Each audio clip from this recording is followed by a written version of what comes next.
I've been a trucker for close to 15 years, and I've seen my share of strange things on the road. But what happened to me in 2017, driving through the Mojave Desert, still haunts me. It was an overnight haul from California to Arizona. I think I was delivering appliances, but honestly, I don't remember.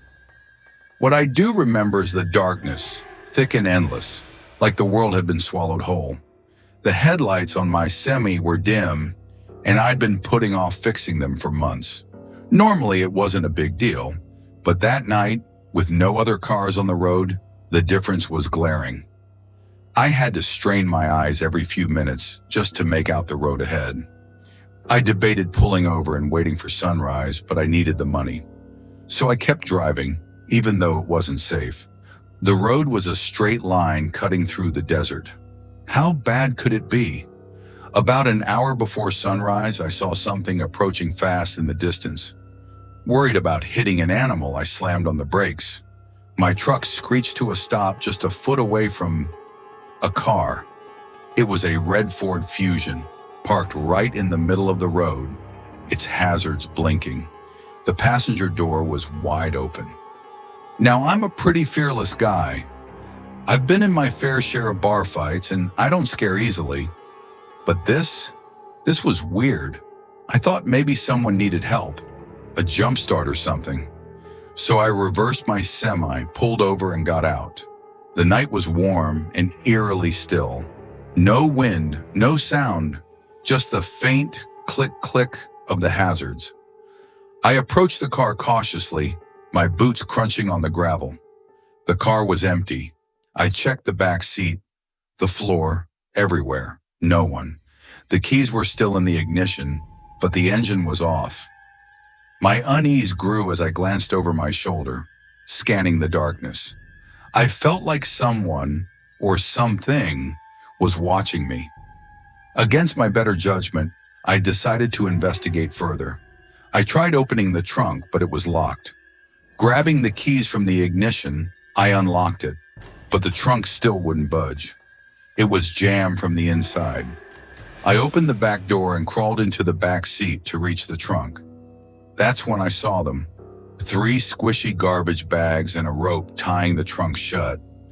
I hesitated, glancing over my shoulder one last time. The coast was clear. I reached for the bags, my hand trembling. I was within inches of one when the loudest gunshot I've ever heard rang out into the night. I slammed my head on the roof of the car in shock. Without thinking, I threw the keys onto the front seat and bolted. As I scrambled into my semi, I heard a gruff voice yelling in the distance. "Hey! Hey!" The voice was getting closer. I fumbled with the ignition, cursing as the engine stalled. Finally, it roared to life, and I threw the truck into gear. That's when I saw him. A short, husky man with red hair stood at the trunk of the car. He was wearing overalls and knee-high boots. In his left hand, he held a small shovel. In his right, an old hunting rifle. We locked eyes for a few seconds as my truck began to pull away. He didn't move. He didn't look crazy, just worried. As I drove past, he dropped the shovel and started waving his hands frantically. "Wait! Wait!" he yelled. But I wasn't stopping. Not a chance. I watched in the rearview mirror as he ran after my truck for a few seconds before sprinting back to his car. He clearly wanted me to stop, but there was no way I was going to. I pushed the semi faster than I should have, my heart pounding. 5 minutes later, I thought I was in the clear, until I saw headlights speeding up behind me. Fear gripped me like never before. I called the police, stammering out what had happened. The car was right on my tail now, honking like crazy. I didn't know what to do, so I just kept driving, praying he wouldn't try to ram me. After 15 agonizing minutes, the car cut in front of me and slammed on its brakes. I was about to crash into him when flashing police lights appeared ahead. The Ford veered off into the desert and disappeared into the darkness. I pulled over and waited for the officer. Frantically, I explained everything.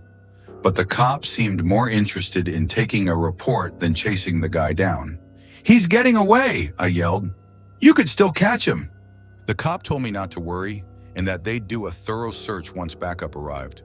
He sent me on my way, promising to call if there were any updates. They never called. I've told this story countless times and none of my buddies have anything close to it. I know what you're probably thinking. That guy was burying bodies.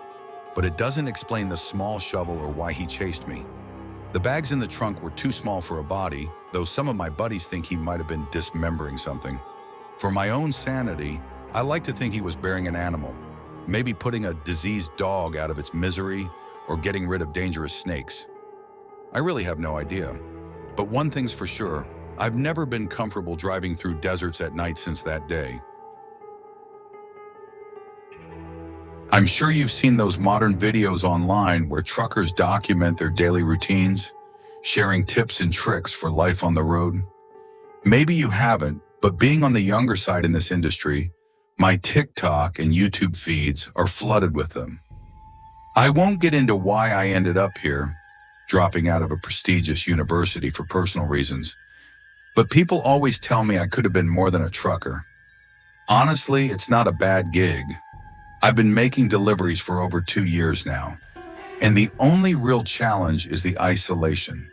You can never truly gauge how it'll affect you until you're out there, alone with your thoughts. My advice? Make peace with your demons before hitting the road, because they'll eat at your brain in the lonely hours. This happened to me 3 months into my first job. I was as green as they come, driving from southern New Jersey to Lafayette, Indiana, a 12-hour haul. That might not sound like much, but factor in the 8-hour trip I just finished, and you'll understand why I was exhausted. I wanted to get the delivery done as quickly as possible, so I decided to drive through the night. I'd reached Lafayette just before 3 a.m. Things were going smoothly, the roads were empty, and I was pushing my semi a little faster than usual. About halfway through the drive, I reached for a Red Bull in the center console. Nothing. I'd forgotten to restock after my last delivery. I groaned, slapping the dashboard in frustration. I hated stopping during drives.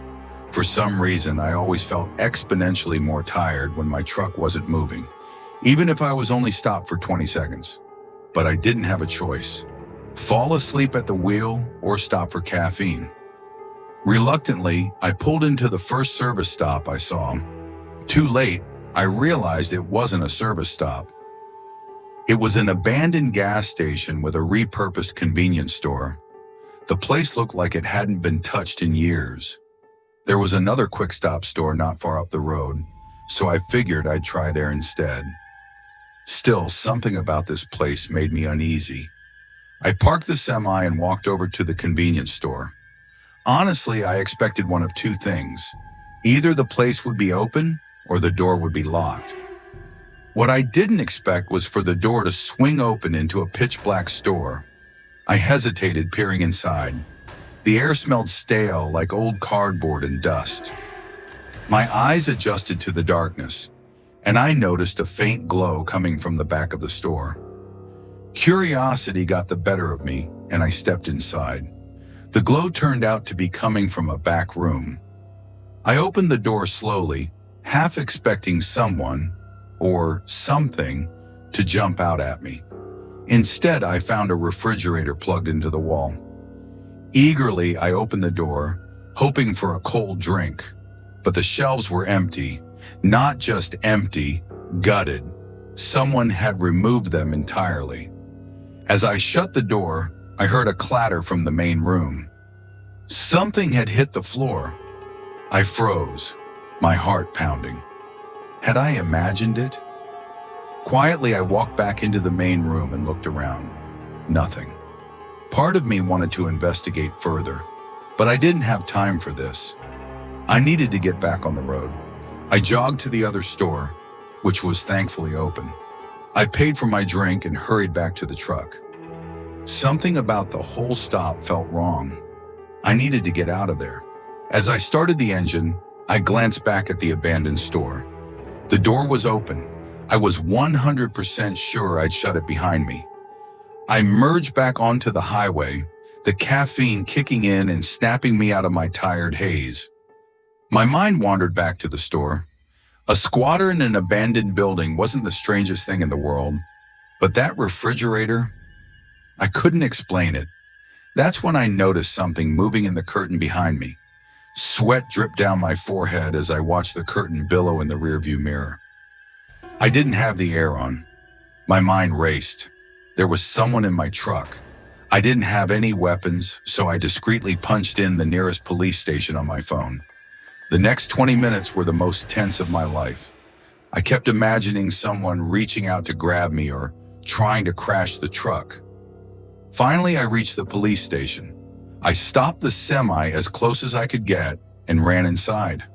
Within seconds, my truck was surrounded by police.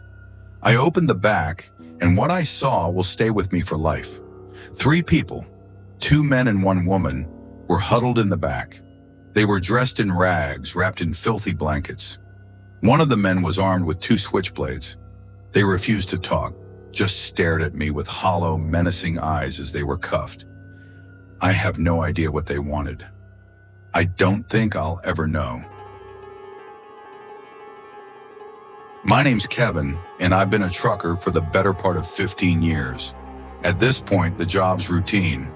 Pick up the goods, verify them, and deliver them as instructed. We're not paid by the hour, so efficiency is everything. For someone like me, who's been doing this forever, I like to think I can outwork the young guns snapping up these jobs. But that's not always a good thing. 4 years ago, I was working for a warehouse in North Dakota. If you've never been, North Dakota is one of the flattest states, which makes trucking a little easier. It also means skipping a few hours of sleep can be the difference between keeping your job and getting the sack. It was a chilly Tuesday morning in May. The beginning of the week meant more loads to ship, which meant more work for me. I wanted to knock it all out in one shot, so I planned a route into Montana, determined not to stop for sleep. I hit the road a few hours after lunch, expecting to reach my destination early the next morning. I pushed the semi as much as I could, maybe a couple miles over the speed limit. By midnight, I was rubbing the crust from my eyelids, struggling to keep my eyes open. But I only had about an hour left, so I gritted my teeth and kept going. My buddy Tristan, also a trucker, introduced me to smelling salts when I first started out. If you don't know, smelling salts are little bottles of crystals. One sniff and you're wide awake. You have to be careful though. Too many uses can be dangerous, or at least that's what Tristan told me. They burn your nose a little, but when I need a boost, they're my go-to. This was one of those times. I took a big whiff, my head snapping back as the adrenaline surged through me. I hoped the feeling would last the rest of the drive. A half hour passed and I was really struggling. I felt myself dozing off, the blare of my truck drifting into the shoulder, jolting me awake. This was getting dangerous. I had to pull over, but there was nowhere to pull off, just woods on either side of the highway. I slowed the truck down, searching desperately for a spot. At this low speed, my headlights pierced through the darkness, and I saw something that confused me. A purple dress lying in the middle of the road. What the hell? I rubbed my eyes, blinking like crazy to make sure I wasn't hallucinating. It was real. I approached the dress with my truck, staring at it as I rolled by. In hindsight, this should have been a red flag, but I was too exhausted to process what was going on. About 200 yards later, I passed a pair of shoes.